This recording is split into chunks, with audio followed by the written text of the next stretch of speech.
So there's this W word, and I'm not talking about work. I'm not talking about Willy Wonka and the Chocolate Factory. I'm talking about worry, and that's the topic of our discussion today. There's there's a quote that says, "Worrying doesn't solve tomorrow's problems.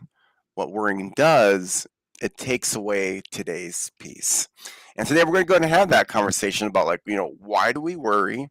And then also we're going to talk about some strategies on how to handle it. So welcome to our rare leader conversation. I'm Tony Jalen, joined by the wonderful, Danielle Jalen. yes. And this is a topic I think that a lot of people think about. We went through a lot of it during when COVID happened, and a lot that uncertainty create a lot of worry. And I believe people are still worrying about different things today when you look at the economy and things that are going on. So let's first off go ahead and identify, you know, what is worry, right? And, experts have all these different takes on it, but worry is caused by the anticipation of a future negative event. I'll say it again. Worry is caused by the anticipation of a future negative event. And there's no denying the fact that, excessive worrying can take a toll on our health. I mean, it can lead to anxiety, depression, um, so many different impacts worry has. So, why do some people spend so much time, energy worrying? Would you say, Danielle? Probably because they don't have anything else to focus on. They like their goals and the things that are important to them aren't as prominent in their immediate, like present time. Yeah. I think experts say there's really like three reasons why we worry. Your natural alarm system alerts you to potential danger. If we're all of a sudden launching a boat at or docking a boat or trailering a boat at 9:45 at night and it's dark out, and all of a sudden you hear this Mm. worry happens because you're not sure what's in the bushes. And I think too is that as human beings we worry because we're constantly trying to figure out how to solve problems, because by nature we're actually problem solvers. I think another reason why is that there's this fear of losing control that causes worry, at least for me. When I don't feel like I have my arms wrapped around something, it starts to consume my thoughts. How about you? Yeah, because it's like we like the certainty of knowing what's going to happen next. And when we don't have that certainty, um, we leave it into the hands of others. And there are certain times that we just don't have the control over what somebody else does, so it ends up being more of an anxiety type moment than it needs to be. Yeah, and I think that's the thing too, is that we give so much energy to the unknown sometimes that we actually just say, you know what, let's make a decision now and just do something versus letting it just fester and go and go. And um, we try to like backdoor it sometimes. I think another thing that causes worry is that the thing called caring too much. Um, there's a MD, his name was Alex Demetrio, I believe, and he's board certified in psychiatry, sleep medicine. Um, he sees anxiety as a problem of caring too much and actually overthinking. Let's talk about that. How often has that happened to you, in which what worry caused you, or caring too much caused you to worry? Well, yeah, I think sometimes we worry that how is it going to affect other people, and we don't want to see other people suffering or being sad or whatever it is. And so I think sometimes we take it on ourselves to try to make it a better situation for them. In reality, either they're going to suffer or you're going to suffer. It's like inevitable of the situation. So I think sometimes we just care too much and want to fix everything when not everything is our job to fix. I think that times comes down to having those tough conversations as well. Is that we're so worried about the relationship, like we don't have it, and because we're consumed by that thought, it doesn't allow us to have the good relationship because we're not talking about it.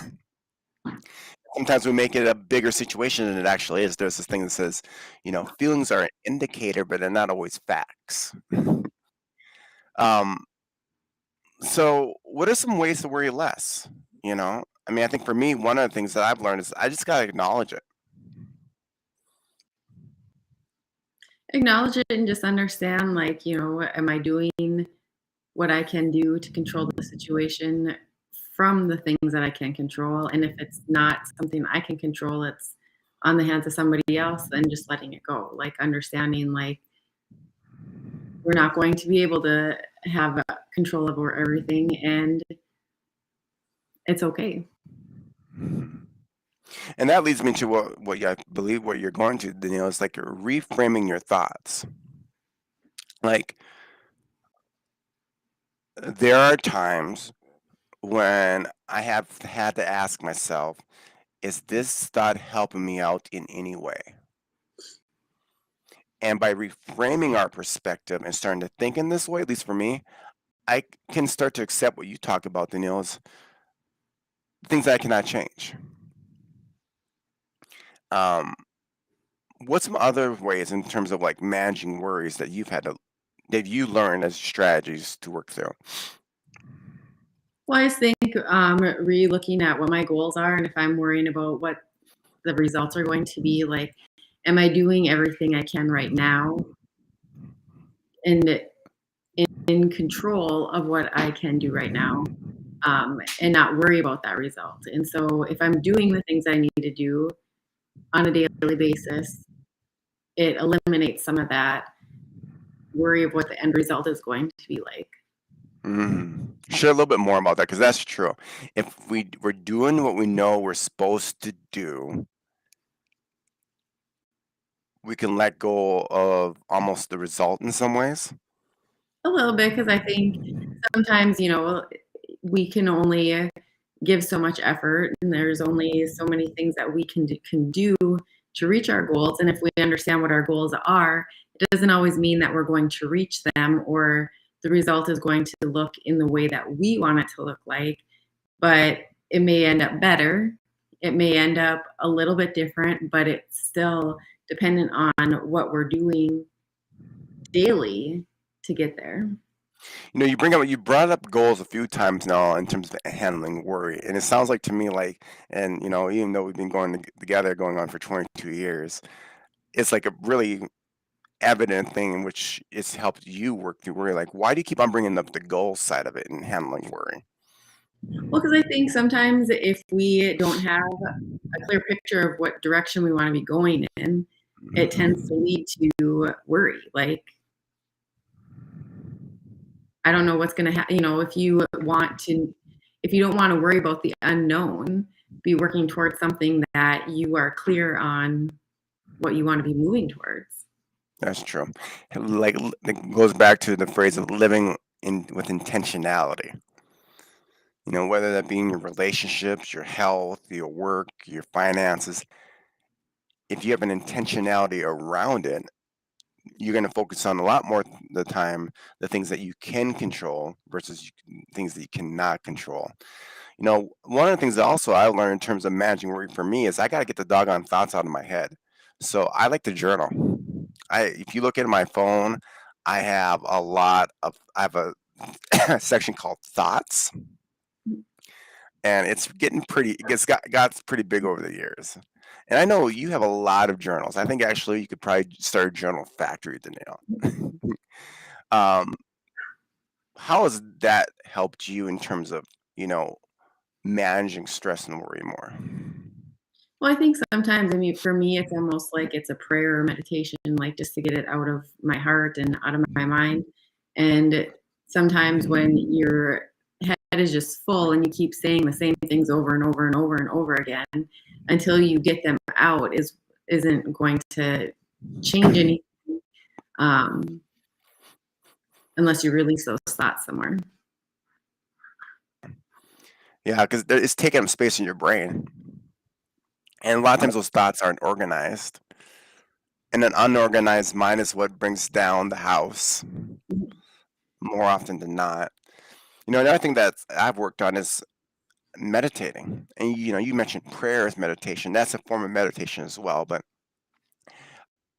s- for example, our schedule right now in the fall, it's us, it is work, and it's volleyball. And give you guys perspective on this for you guys who are watching, whether it's on YouTube or on Facebook or on Twitter. So day starts early in the day, work a professional job, and then in the evening, afternoon, immediately go to a practice because I coach, or go to our son's game. And I coach girls, which is on opposite days of boys. And literally, how many days a week typically do you think we have volleyball right now for the next 3 months, from August through in the middle of November? I think we have maybe 5 Sundays that don't include volleyball. Um, I mean, even if Ezekiel does have a game, you still have practice. So it's, Mhm. um, I think I put the calendar together and I color coordinated it to you and Ezekiel, and I think there's one day on there that's black that I have for myself, um, to do stuff, because otherwise my time is dedicated to the two of you and making sure that you're ready to be where you need to be. And the thing with that is, like, we have to work as a team in order to make this work. Like, we've got to be all communicating on it. And one of the things I've learned is just to meditate. Like in the mornings, like when I feel like I'm just going, because I am going, which I'm completely grateful for the opportunity to do that.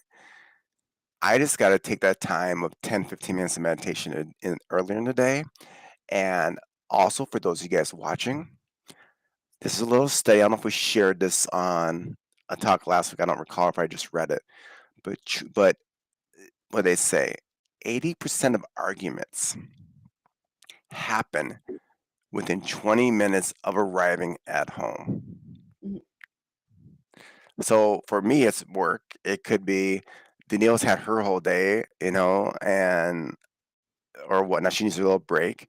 Or Ezekiel coming from school and practice. Like, literally, that first 10 to 15 minutes, either I learned I've got to pull off to the side of the road earlier and just settle myself and just breathe, like, or I go to the bathroom.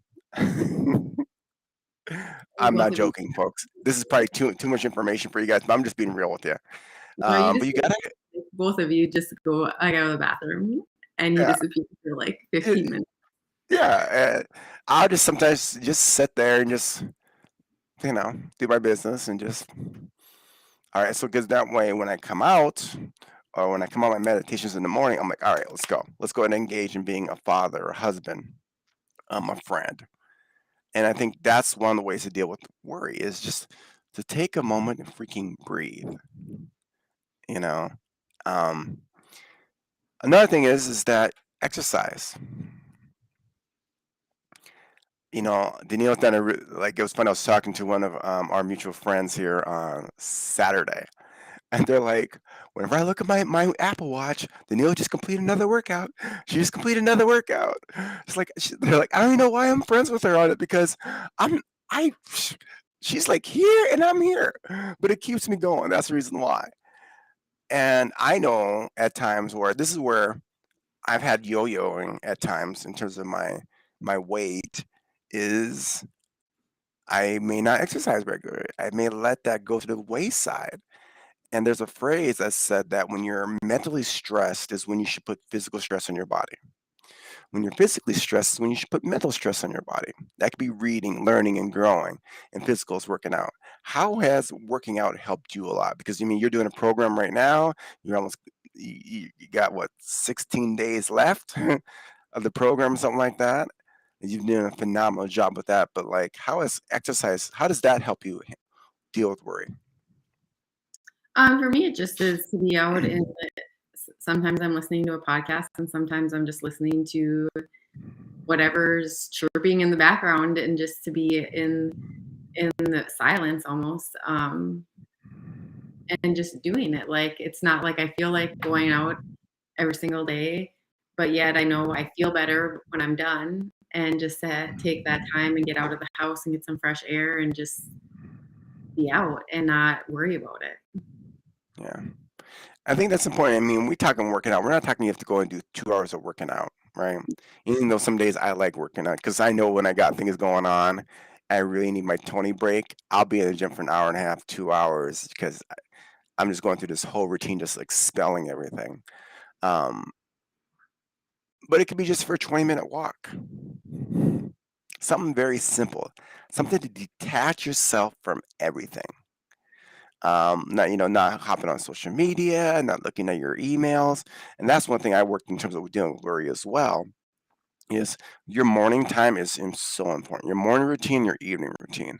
Like my morning routines, I so notice when I don't do a good morning routine.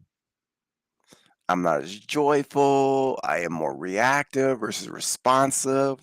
Um, and I have a routine in the morning. I get up, I go through my gratitudes, I go through my intentions for the day, I read the Bible, I do some stretching and meditation. Like that may seem a lot, but you know what? If you're preparing your car for a race, you're not going to just prepare for 5 minutes. You're going to make sure the tires are good. You're going to make sure the engine's good. You're going to go through the whole pre race checklist. And for me, that's how I get myself in a good state. And that's how I handle worry a lot better. We reviewed just a few reasons why we worry, right? Number one, it's part of your natural system to go ahead and trigger yourself and alert you to potential danger. Two, the fear of losing control. Three, caring too much. And we talked about ways to worry less. Sometimes you just gotta accept where it's at, what it is. You can be happy, not happy, but let's just say happy but never satisfied. We talked about reframing your thoughts, exercising regularly, meditating, starting a journal. Any other recommendations would you say when it comes to worry that you've embraced as a strategy or tool to work through it?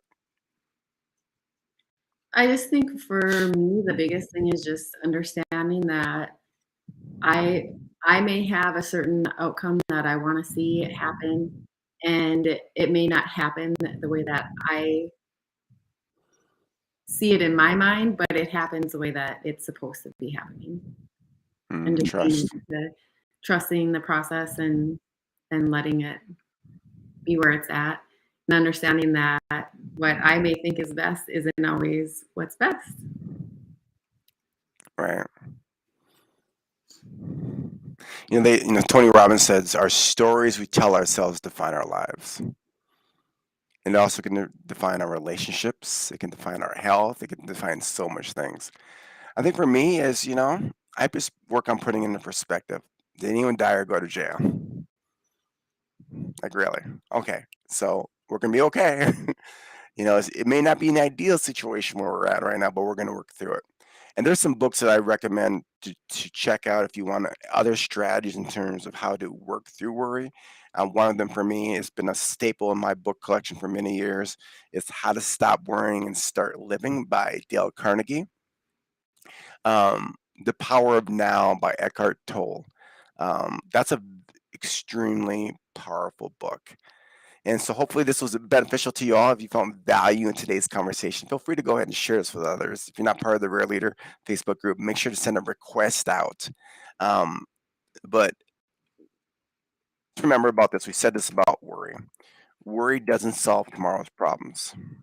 What worry does do, it can take away today's peace. Until next time, I'm Tony J. Allen with Danielle Jalen. Onward and Upwards.